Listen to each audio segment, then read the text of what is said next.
Nomor pokok mahasiswi 1975149,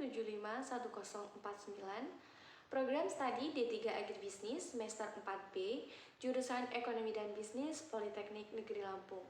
Di sini saya akan menjelaskan mengenai komunikasi pemasaran beras yang ada di Provinsi Lampung.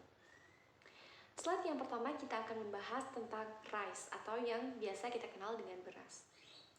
Definisi beras sesuai dengan Peraturan Menteri Perdagangan RI Nomor 19/MDAG/PER/3/2014 menjelaskan bahwasanya beras adalah biji-bijian baik berkulit, tidak berkulit, diolah ataupun tidak diolah yang berasal dari padi atau dengan nama lain Oryza sativa.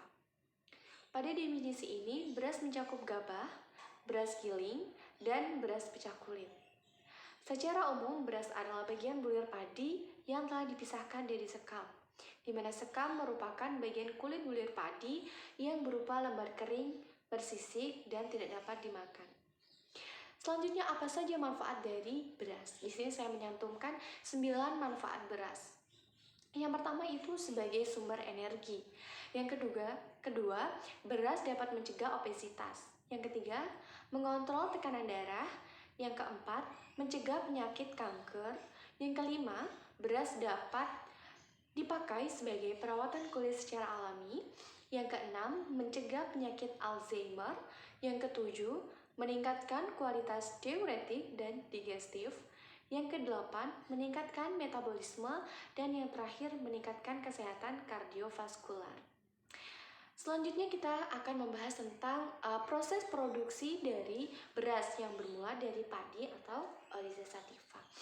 Jadi di sini saya menyantumkan dari gambar mesin yang dapat kita gunakan untuk mengolah padi menjadi beras. Di mana ini tahap yang pertama ini adalah tahap cleaner, yang kedua itu husker, yang ketiga separator, dan yang keempat itu adalah polisher. Apa saja pengertian dari keempat tahap tadi ya? Yang pertama ini adalah sand cleaner, di mana sand cleaner ini berfungsi untuk membersihkan gabah atau padi dari kotoran dan gabah yang tidak berisi atau gabuk, sehingga gabah yang tergiling merupakan gabah bersih. Itu pengertian dari tahap yang pertama tadi. Tahap yang kedua itu adalah husker atau mesin pecah kulit, di mana fungsi dari mesin pecah kulit adalah memisahkan gabah dari kulit atau sekam. Pada proses ini terjadi pengelupasan kulit padi dengan menggunakan roll yang terbuat dari karet, dan kulit padi yang sudah terkelupas akan terbuang melalui corong. Penjelasan proses yang ketiga itu adalah separator atau saringan, di mana saringan ini berfungsi untuk memisahkan gabah hasil gilingan dengan kotoran yang masih terbawa dan memisahkan antara gabah belum terkelupas dengan yang sudah bersih. Untuk gabah yang belum bersih dimasukkan kembali ke mesin pecah kulit sehingga bisa terkelupas semua. Dan yang terakhir itu adalah polisher, di mana polisher ini berfungsi untuk membersihkan beras hasil pecah kulit dari kotoran arinya atau kulit arinya yang biasa disebut dengan dedak. Pada proses ini dapat diatur tingkat kebersihan dari beras tersebut dan tentunya akan mempengaruhi rendemennya. Untuk beras yang sudah bersih bisa langsung dikemas dan dipasarkan atau didistribusikan langsung kepada konsumen akhir. Selanjutnya adalah tahap persiapan pelanggan beras ya. Jadi di sini tahap persiapan pelanggan beras. Di sini yang pertama itu kita harus menguasai di tingkat produsen atau petani. Jadi kita harus menguasai petani ya sebagai produsen utama, di mana kita harus mengarahkan petani untuk mempersiapkan pelanggan berasnya atau pelanggan dari padinya tersebut. Jadi untuk aliran pelanggan beras ini yang pertama ini adalah dari petani menuju ke pedagang pengumpul desa, di mana dari pedagang pengumpul desa ini akan mendistribusikan kepada pedagang kongsi tingkat kecamatan. Kemudian dari pedagang kongsi tingkat kecamatan akan menyalurkan kepada pedagang kilang di tingkat kabupaten. Kemudian dari pedagang kilang tingkat kabupaten akan memasarkan kepada grosir beras, di mana grosir beras ini dapat memasarkan beras langsung kepada konsumen akhir, atau grosir beras juga dapat memasarkan beras kepada pengecer tingkat kabupaten yang berasal dari tahapan yang kedua ya. Ini tadi kan tahapan yang pertama dan ini tahapan yang kedua. Nah, untuk tahapan yang kedua dari petani, ini akan menyetorkan padinya kepada penggiling desa untuk diproses menjadi beras. Di mana di bagian penggiling desa ini dapat langsung mendistribusikan beras kepada konsumen akhir dan juga dapat mendistribusikan beras kepada pengecer tingkat desa atau kecamatan, yang dimana dari tingkat pengecer ini yang akan mendistribusikan kepada konsumen akhir. Selanjutnya kita akan membahas mengenai berapa sih omset yang kita dapatkan ketika kita berbisnis jualan beras. Jadi di sini saya menghitung dari bulan Januari sampai dengan bulan Desember ya. Di sini saya menyantumkan harga beli, harga jual, tingkat konsumsi kilogram per kepala keluarga, jumlah kepala keluarga yang ada di Provinsi Lampung, jumlah modal per bulan, jumlah penjualan per bulan, dan juga omset per bulan. Baik, di sini harga beli beras yang ada di Provinsi Lampung itu kalau dari tingkat awal itu berkisar Rp6.000 sampai dengan Rp7.000. Dengan harga jual ketika sudah dikemas itu harga paling rendah itu adalah Rp10.000 dan harga paling mahal itu adalah Rp11.000 ini untuk beras putih. Kemudian tingkat konsumsi kilogram per kakak ini saya mendapatkan data ini dari kita misalkan bahwasanya 1 kilogram itu dapat dikonsumsi oleh 10 orang dalam sekali makan.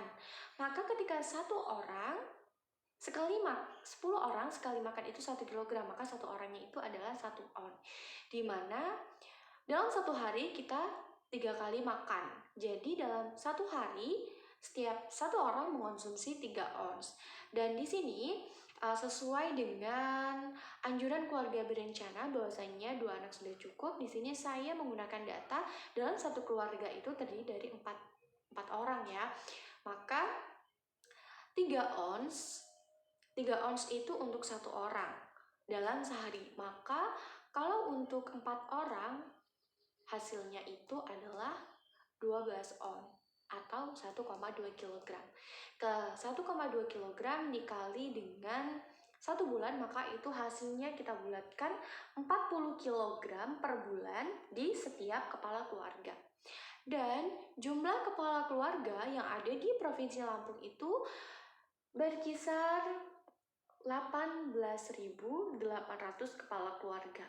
Nah, jadi untuk jumlah modal ini perhitungannya kita hitung dari harga beli 6.000 dikali dengan tingkat konsumsi 40 kg dikali dengan jumlah dari kepala keluarga, maka dihasilkan di sini 4.512.000.000. Nah, kemudian untuk jumlah penjualannya, ketika kita membeli beras itu harga 6.000, ketika sudah kita kemas itu kita jual dengan harga 10.000.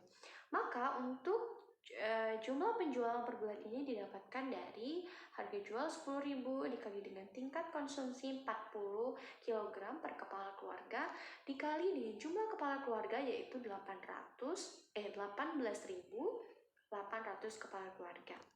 Maka hasilnya itu adalah 7.520.000.000. Nah, omset per bulannya ini didapatkan dari jumlah penjualan dikurang dengan jumlah modal, maka akan menghasilkan omset. Ini adalah omset di setiap bulannya. Nah, selanjutnya kita akan menghitung dari omset dalam 1 tahun ini. Dalam 1 tahun dengan harga beli dan harga jual yang tidak menentu, ini kita dapat menghitung bahwa jumlah modal yang kita keluarkan dalam 1 tahun itu Rp43.766.400.000. Dengan harga jual, dengan jumlah penjualan yang kita dapatkan dalam 1 tahun yaitu 70.688.000.000.